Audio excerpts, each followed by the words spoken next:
નમસ્તે વિદ્યાર્થી ભાઈ બહેનો, આપ સૌ મિત્રોનું આપણે સૌની શીખિયારી યુટ્યુબ ચેનલ મિશન જેકેમાં હાર્દિક સ્વાગત છે। તો વિદ્યાર્થી ભાઈ બહેનો, સ્ક્રીન પર જે રીતના જોઈ રહ્યા છો, ગુજરાતની સરકારી યોજનાઓ જે વિદ્યાર્થી ભાઈ બહેનો પરીક્ષાની અંદર અવારનવાર જે પરીક્ષામાં પ્રશ્નો રિપીટ થઈ રહ્યા છે તે એમસીક્યુ ટાઈપમાં ગુજરાત સરકારની જે મહત્વની યોજનાઓ છે એ યોજનાઓના એમસીક્યુ પ્રશ્ન લઈને આવ્યા છીએ। તો વિદ્યાર્થી ભાઈ બહેનો, વિડીયોને શરૂ કરતા વિદ્યાર્થી ભાઈ બહેનો, જો તમે નવા હોય અથવા તો અમારી ચેનલમાં પ્રથમ આ વિડીયો જોઈ રહ્યા હોય તો અમારી ચેનલને સબસ્ક્રાઇબ કરીને બાજુના બેલ આઇકન પ્રેસ કરશો, જેના કારણે અમારી ચેનલ પર આવનાર કોઈ પણ નવા વિડીયોની અપડેટ સૌથી પહેલા મળતી રહે। અને વિદ્યાર્થી ભાઈ બહેનો, અમારી ચેનલ સાથે જોડાઈ જજો અને દરેક પ્રકારની જે પરીક્ષાઓ આવી રહી છે, પરીક્ષાઓના વિડીયો, શોર્ટ વિડીયો છે, લોંગ વિડીયો છે, તે અમે પરીક્ષાના વિડીયો અમારી ચેનલમાં મૂકવામાં આવશે, જેના કારણે તમે સ્પર્ધાત્મક પરીક્ષાની તૈયારી કરી શકો। તો વાત કરીએ છીએ ગુજરાત સરકારની મહત્વની યોજનાઓના જે વારંવાર પરીક્ષાની અંદર જે પ્રશ્નો રિપીટ થઈ રહ્યા છે તેમ, જેમાં પ્રથમ પ્રશ્નની વાત કરીએ, ખૂબ મહત્વની યોજના કહી શકીએ વિદ્યાર્થી ભાઈ બહેનો, કુંવરબાઈનું મામેરું યોજના। તો કુંવરબાઈનું મામેરું યોજનાનો મુખ્યત્વે કોના માટે છે? તો એ ઓપ્શન છે ખેડૂતો માટે, બી ઓપ્શન છે દીકરીઓના લગ્ન માટે, સી ઓપ્શન છે વિદ્યાર્થીઓ માટે કે ડી ઓપ્શન છે વૃદ્ધો માટે। તો વિદ્યાર્થી ભાઈ બહેનો, કુંવરબાઈ મામેરું યોજના જે છે તે દીકરીઓના લગ્ન કરવા માટે, એટલે કે દીકરીઓના લગ્ન માટે આ સહાય યોજના છે। તો કુંવરબાઈનું યોજનામાં વિદ્યાર્થી ભાઈ બહેનો, જે દીકરીના લગ્ન થયા હોય તે લગ્નને થયા પછી કેટલા દિવસની અંદર કે કેટલા વર્ષની અંદર અરજી કરવાની હોય છે અને કેટલા રૂપિયાની સહાય મળે છે તે વિદ્યાર્થી ભાઈ બહેનો કમેન્ટ બોક્સમાં જણાવજો। તો આ વિદ્યાર્થી ભાઈ બહેનો, કુંવરબાઈ મામેરું યોજના છે એ દીકરીઓના લગ્ન માટે સહાય માટે આ યોજના છે। ત્યાર પછી બીજો પ્રશ્ન છે નમો લક્ષ્મી યોજના। ખૂબ મહત્વની યોજના કહી શકીએ કે નમો લક્ષ્મી યોજના કયા વર્ગના વિદ્યાર્થીઓ માટે શરૂ કરવામાં આવેલી છે? તો ધોરણ 1 થી 5, ધોરણ 5 થી 8 કે ધોરણ 9 થી 12 ની વિદ્યાર્થીઓ કે કોલેજ? તો સાચો જવાબ છે વિદ્યાર્થી ભાઈ બહેનો સી ઓપ્શન છે કે ધોરણ 9 થી 12 ના વિદ્યાર્થીનીઓ માટે, એટલે કે ધોરણ 9 થી 12 ની જે છોકરીઓ હોય તે વિદ્યાર્થીનીઓ, તેમના માટે આ નમો લક્ષ્મી યોજના છે એ વિદ્યાર્થી ભાઈ બહેનો છે। ત્યાર પછી છે નમો સરસ્વતી વિજ્ઞાન। નમો સરસ્વતી વિજ્ઞાન જે છે, વાત કરીએ છીએ નમો સરસ્વતી વિજ્ઞાન સાધન યોજના। તો નમો સરસ્વતી વિજ્ઞાન સાધન યોજના કયા ક્ષેત્રને પ્રોત્સાહન આપે છે?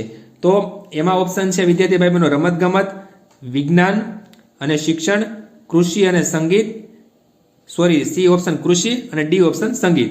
તો આમાંથી સાચો જવાબ શું આવશે?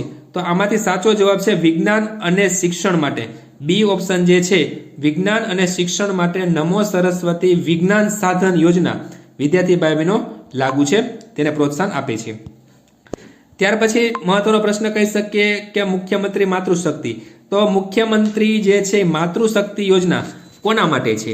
આવી રીતના 4 ઓપ્શન આપ્યા હોય છે, સગર્ભા અને ધાત્રી માતાઓ માટે, વૃદ્ધો માટે, ખેડૂતો માટે કે સરકારી કર્મચારીઓ માટે। તો આમાં સાચો જવાબ વિદ્યાર્થી ભાઈ બહેનો શું છે? તો આમાં સાચો જવાબ છે એ, સગર્ભા અને ધાત્રી માતાઓ માટે વિદ્યાર્થી ભાઈ બહેનો આ યોજના મુખ્યમંત્રી માતૃશક્તિ યોજના લાગુ છે। ત્યાર પછી વાત કરીએ છીએ પીએમજે યોજના। તો પીએમજે યોજના એટલે કે પીએમજે ખૂબ મહત્વની યોજના કહી શકીએ, જે હેલ્થની અંદર ખૂબ મદદરૂપ થઈ શકે છે। પીએમજે માં યોજનાનો મુખ્યત્વે કઈ સુવિધાનો લાભ આપે છે?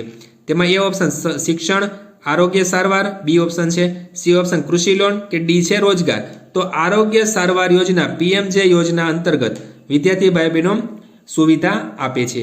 તો પીએમજે માં એટલે કાર્ડ, આયુષ્યમાન કાર્ડ કહી શકીએ, તો તેમાં કેટલા લાખ સુધીની સારવાર એ કાર્ડ હોય તો આપણને મળે છે? તો તે કમેન્ટ બોક્સમાં જણાવજો વિદ્યાર્થી ભાઈ બહેનો કેટલા લાખ સુધીની સહાય પીએમજે કાર્ડ અંતર્ગત મળે છે। ત્યાર પછી છઠ્ઠો પ્રશ્ન છે, ખૂબ મહત્વની યોજના કહી શકીએ કે ગુજરાતમાં સરસ્વતી સાધના યોજનાનો મુખ્યત્વે શું આપવામાં આવે છે? તો સરસ્વતી સાધના યોજનાની અંદર શું આપવામાં આવે છે? એ સાયકલ, બી લેપટોપ, સી ટેબ્લેટ કે ડી સ્કોલરશીપ। આ 4 ઓપ્શનમાંથી સરસ્વતી સાધના યોજનામાં શું આપવામાં આવે છે? તો સાચો જવાબ છે એ સાયકલ। વિદ્યાર્થી ભાઈ બહેનો, સરસ્વતી સાધના યોજના અંતર્ગત સાયકલ આપવામાં આવે છે। ત્યાર પછીનો મહત્વનો પ્રશ્ન કહી શકીએ કે વહાલી દીકરી યોજના। વહાલી દીકરી યોજના ખૂબ મહત્વની યોજના છે।